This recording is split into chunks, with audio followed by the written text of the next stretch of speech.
Top quality और consistent performance के लिए सिर्फ सिल्वर पंप नाम याद रखना. પણ સ્ટોરી ઓફ ધ ડે એટલે કે ઇન્ડિગો ઇન્ટરગ્લોબ એવિએશન આ સ્ટોક અને આ કંપનીએ આજે ઘણા લોકોને હેરાન પરેશાન કર્યા. એમાંથી અમુક આપણે એક્સપર્ટ્સ પણ છે. મને હમણાં વરુણ જોશી સર સાથે વાત થઈ રહી હતી. તેઓ પોતે ઇન્ડિગોમાં ફસાયા, પછી બરોડાથી અમદાવાદની ફ્લાઇટ એમને લેવી પડી, અહીંયાથી બીજે ગયા.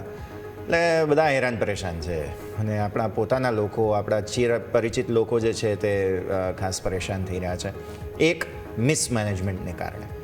સ્ટોકમાં ડેફિનેટલી પ્રોફિટ બુકિંગ છે, પણ કઈ રીતે સમજવું સર?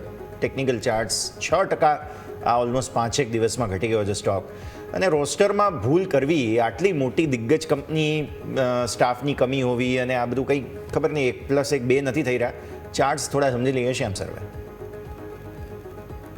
ટેકનિકલી યસજી અગર ચાર્ટ ઉપર વાત કરીએ પ્યોર, તો નીચેની સાઈડ એક 5000 થી લઈને 5300 સુધીનો એક બેન્ડ છે, મે બી સપોર્ટ તરીકે વર્ક કરી શકે છે. પણ જે રીતે ગ્રાઉન્ડ લેવલ પર સિનેરિયો ડેવલપ થઈ રહ્યા છે, હવે એ લેવલ સસ્ટેન કરે છે કે નહીં એ પણ એક વખત ક્વેશ્ચન આવશે. કેમ કે અમુક હું જે રીતે બીજા સોર્સ થ્રુ પણ સાંભળી રહ્યો હતો કે એની પાછળના કારણો કંઈક અલ્ટિમેટલી બીજા જ હોય, એ આપણને હવે સમય સાથે ડેવલપમેન્ટ જોવા મળશે.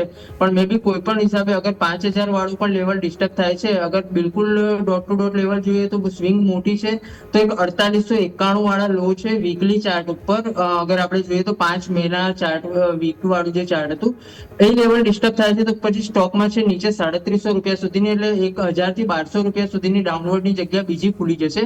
હોપફુલી એટલા લેવલની આસપાસ, મે બી 5000 ના લેવલની આસપાસ સપોર્ટ લઈ લે તો ઇન્વેસ્ટર અને ટ્રેડર માટે થોડું ઘણું પોઝિટિવ રહેશે. પણ હમણાં જે રીતે દેખાય છે કે અહીંથી બીજા 300 થી 400 પોઈન્ટ અથવા 300 થી 400 રૂપિયાનું વીકનેસ હજુ સ્ટોકમાં આવવાની જગ્યા છે.